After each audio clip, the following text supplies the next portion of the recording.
The engineering in this, a modern disposable diaper, stuns me. It's a triumph of polymer science.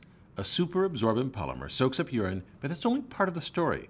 Its brilliant engineering lies in the creation of interlinked mechanisms that operate on different timescales. They whisk urine from a baby's skin and distribute it to the diaper's superabsorbent, which traps the urine. Let's work our way from the outside in. The outermost layer is a thin, soft covering, almost impossible to remove in one piece. It's there for the parent's comfort. It feels like cloth, but it's made from plastic. The next layer is a barrier sheet. Typically, it's polyethylene, the same stuff used in plastic grocery bags. This plastic barrier is there to contain feces. Along the diaper's edges are elasticized leg cuffs, which is noted in one of the many patents help contain explosive, liquefied bowel movements. So, containing solids is simple, but where the diaper excels, where its engineering astonishes me, is its handling of urine. To sweep it away from a baby's skin and to keep it away is the task of the diaper's 3 inner layers. The top sheet rests on the child's skin. Bonded to it is the surge layer, called in the industry the acquisition distribution layer, and then the absorbent core. A cross-section of the diaper shows the relative thickness of these 3 inner layers. The top sheet is very thin, the surge layer a little thicker, and the absorbent core the thickest. Each has a different function. The top sheet's behavior surprises me. Most liquid goes right through the mesh, but when I gently place a drop of liquid on the top sheet, it beads up. I've been able to get it to stay there 6 hours. I'd expect the top sheet to be highly absorbent, to soak up water, but the fibers in the top sheet, the part touching the child's skin, repel water. Well, at first counterintuitive, this action is central to keeping a child dry. Urine passes through the holes of the top sheet, which is made from polypropylene, because it strikes the top sheet at over 6 miles per hour. Once through the top sheet, its water repellence helps prevent the stagnant pool of evacuated urine from flowing back onto the child's skin. As I insult the diaper, the liquid passes through the top sheet and enters the surge layer, which swells rapidly. Watch as that layer distributes this localized insult throughout the length of the diaper. As the surge layer empties, the absorbent core swells. To whisk the liquid from the top sheet to the absorbent core, the surge layer uses capillary action. You can see that with this device. As I fill it, the blue liquid climbs up each of the capillary tubes. Most absorbent material uses this action. For example, the threads of a washcloth form channels throughout the fabric. By capillary action, liquid climbs into these channels. Note, it isn't the fibers that absorb the liquid, but the spaces or channels between the fibers. In an absorptive material, the size of the channels determine how much liquid is moved and how fast. Notice here that the smallest diameter tube moves liquid farther than the largest diameter tube, but of course the smaller tube moves a smaller volume of liquid. The channels in the surge layer are arranged like these 4 tubes.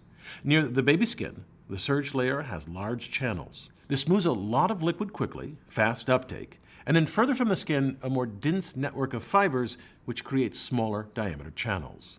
Not only does this arrangement of channels whisk the urine away, it also works like a one-way valve to prevent urine from flowing back toward the baby's skin. You would think that something this absorbent would be woven like cloth, but to weave a fabric with varying channel size would be extraordinarily difficult and expensive. Instead, to construct the surge layer, diaper companies use non-wovens. In a woven fabric, the strands are carefully interlaced, but in a non-woven, polymer fibers are suspended in air and then deposited on a moving belt where the warmed fibers adhere to each other. It's a lot like making cotton candy. There, the fibers mat together to make something that resembles cloth, but clearly isn't woven. As the urine leaves the surge layer, it enters the absorbent core, which stores the urine until the diaper is disposed. It must hold urine for up to 9 hours or so as the child sleeps.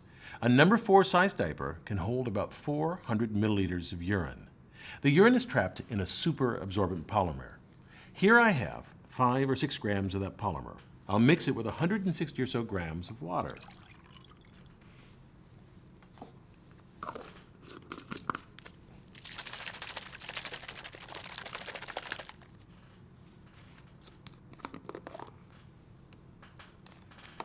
As the polymer absorbs the water, it swells and turns into a gel.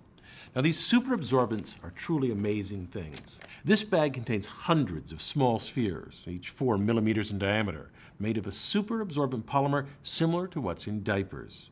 Watch what happens as I set a single sphere in a watch glass and cover it with colored water. Over 4 hours, it soaks up the water and grows. The superabsorbent contains long polymer chains, long chains of carbon molecules that create channels like the fibers in a washcloth. These channels between the polymer chains absorb the water by capillary action. The water also sticks to the superabsorbent. The chains are designed to chemically attract water. It forms this sphere because the polymer chains are attached to each other. It's called cross-linking. As the polymer attracts water here, the water, so to speak, becomes caught in a net of polymer. The superabsorbent turns into a gel and traps the water or urine in the case of a diaper.